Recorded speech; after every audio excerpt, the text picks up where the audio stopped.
In the heart of the great emerald woods, where the trees whispered secrets to the wind and the sunlight danced in golden patches on the mossy floor, lived an owl named Barnaby. Barnaby was not like the other forest folk. While the blue jays spent their mornings gossiping and the squirrels argued loudly over the ownership of fallen acorns, Barnaby sat perfectly still on the gnarled branch of an ancient oak tree. His feathers were the color of toasted cinnamon, and his eyes were like two glowing amber lanterns. Most importantly, Barnaby was known for his silence. He didn't hoot at every passing cloud or screech when the rain fell. He simply watched. He listened. He absorbed the rhythm of the woods. One sweltering Tuesday afternoon, the peace of the forest was shattered. A bitter dispute had broken out near the sparkling stream.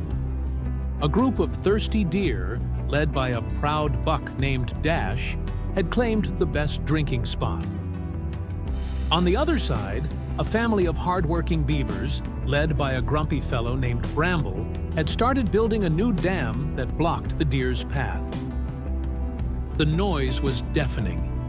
Dash stomped his hooves, shouting about ancient rites and ancestral paths. Bramble slapped his tail against the mud, yelling about the necessity of winter storage and the progress of the stream. Soon, other animals joined in. The rabbits took the side of the deer, while the turtles defended the beavers. The forest, usually a symphony of nature, became a cacophony of anger and pride.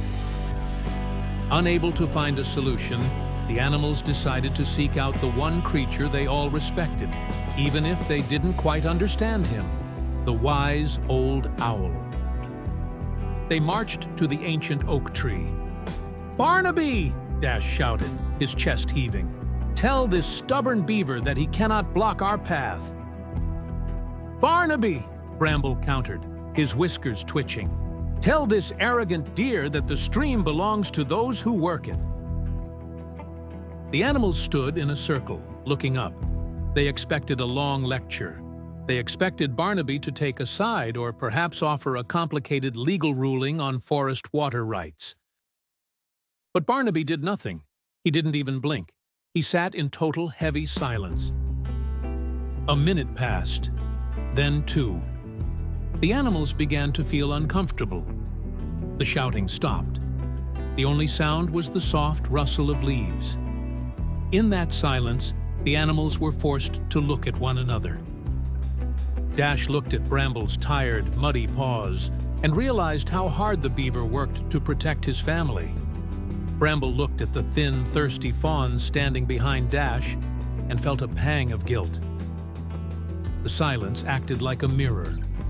Without Barnaby saying a single word, the animals began to see the truth of the situation.